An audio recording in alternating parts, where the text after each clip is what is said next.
Tyler Lawrence here with World of MMA alongside UFC featherweight Bryan Caraway at the Art of Eight Fitness and Training Center in Southern California. Bryan, you recently had your UFC debut in the UFC. Can you go ahead and give us your thoughts about that fight and what it was like to pick up your win in the debut? That fight was a really unique fight for me because I was fighting my good friend Dustin East. He was my training partner on the show. I trained with him every day, probably more than anybody else on the whole show. And he was also my roommate, so it was a little strange, that they, coincidentally picked me to fight him. But it was a good fight. We're both, left it all out there. I was able to come out and get the rear naked choke victory in round 2. In the process, I broke my thumb into 6 pieces in round 1. Dustin's got a hard head, but just got the cast off from that, and just trying to recuperate and recover. The rehabilitation process for your thumb, how is that going so far? It's going great, actually. I got an awesome team of doctors up in Seattle, Washington, and they've really been taking good care of me. So, it's starting to get strong back. I just recently started grappling. I don't know if you guys, got to see the little demo we put on. So, it's coming around. I'm going to start striking here soon, hopefully with Coach Mel, maybe Monday, and look to fight possibly in May. Is there any word from the UFC right now about your next potential fight or an opponent?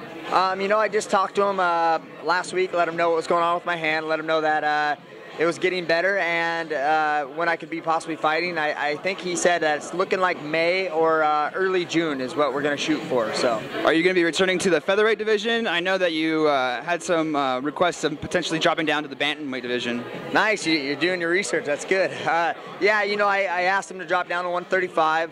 When I was on the show, there was a couple guys, Johnny Bedford, John Prince Albert. They were both heavier than I were, and they were 35ers. So, I think if I make the move to 135, it'll suit me better.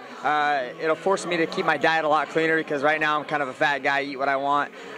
So at 35, it'll just force me to be, live a better lifestyle as far as my nutrition goes. So. And then, like I said, we're here at the Art of Eight Training and Fitness Center in San Diego. How did you cross paths with Melchor Menor, and are you going to be making this gym your home gym from here on out? I met Coach Mel on the Ultimate Fighter. Jason Miller brought him in as a coach. We bonded on the show. He was an amazing coach. Obviously, his credentials speak for himself.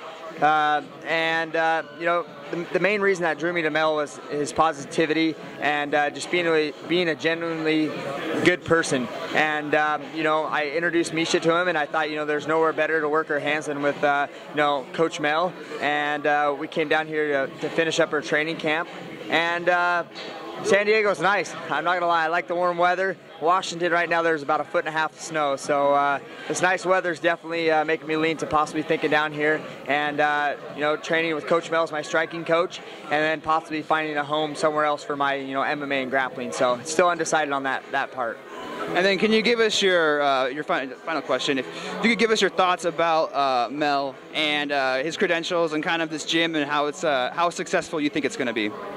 Like I was saying a minute ago, Coach Mel's a great person. That's what drew me here. Not only was his credentials as being a Muay Thai kickboxing world champion. He fought Masato. He fought all the greats in the sport, beat some of the greats in the sport of Thai boxing, and so his technique's not only phenomenal, but he's a good person. And I think that the laws of attraction, positivity is gonna just draw people in this place. He's doing great marketing already. This was an awesome success already, this grand opening. So I think the sky's the limit for this gym. I really believe it's gonna be a hot spot here in San Diego and do big things. There you go, Tyler Lawrence with World of MMA alongside Bryan Caraway. Thank you for your time, Bryan. Thanks, man.